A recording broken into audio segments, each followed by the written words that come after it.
Gledate Gorenjska poročila na GID TV.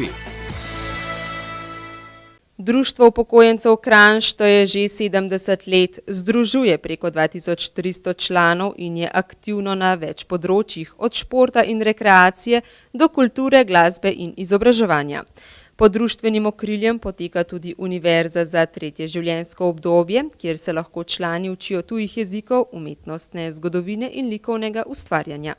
V okviru Društva upokojencev Kranj je ta sekcija, ki rastemo bolj samorastniško. Društvo ima bolj malo od nas, oziroma nas bolj tako strani gleda, niti nismo ne vem kako.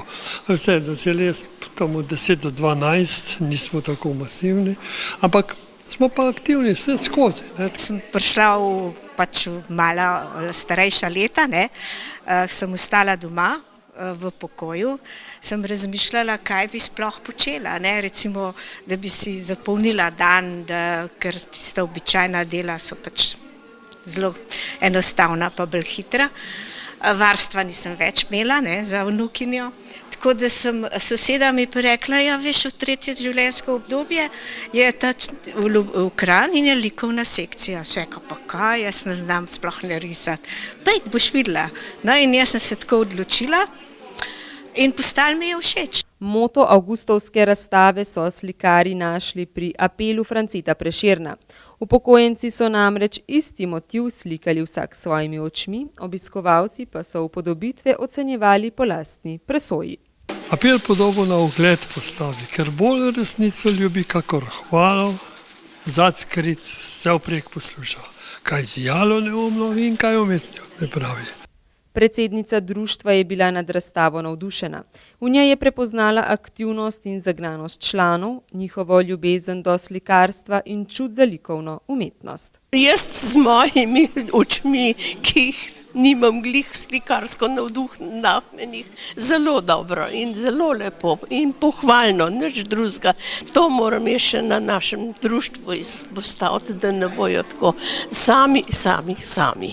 Andrej Ambrož, Darinka Tršan, Emil Sekne, Ivanka Bečan, Marija Lokar, Mija Naglič, Minča Komovec, Mojca Sunesko, Nada Zaplotnik, Nina Hladnik in Stana Rovtar so pod budnim očesom mentorja magistra Miha Perčiča predstavili serijo likovnih del, ki so jih ustvarjali skozi daljše časovno obdobje. Motiv, ki so ga slikarji upodabljali, je bil za vse isti – cvetlice. Naslov je pa dal naš mentor, Cvetlični vrt. In zelo enostavno se je to zmislil. Prinesel je 12 rož različnih in je rekel, vsak bo narisal vse rože, kakorkoli. Tako da vsi smo delali iste rože, ne istočasno enake, ampak tako. Tako da, če se gre skozi razstavo, se vidi, da so v bistvu rože so iste, samo so pa z drugimi očmi delane drugačne. Na formatih 30x30 ali 30x60 tako prostore kranjske knjižnice krasijo gerbere, božje drevo, zvončki, hibiskusi, krokusi, plavice, vijolice. Povejte mi, kako ste se spopadli s to vlogo slikarke, ustvarjalke, kako vam je šlo? Mislim, ko od začetka se mi je zdelo, da bo to zelo lahko delati, ker slike na koledarju, ki smo dobili za predlogo, so izgledale take simpatične, pa sneka, sej to pa ne bo težko, pa enkrat začneš, pa kaj iščeš barve, pa nijanse, pa vidiš, da ni to tako lahko. Vendar jim je uspelo, končni izdelki so odlični, žive barve, natančni detajli pa cvetlice prikazujejo še kako resnične in žive.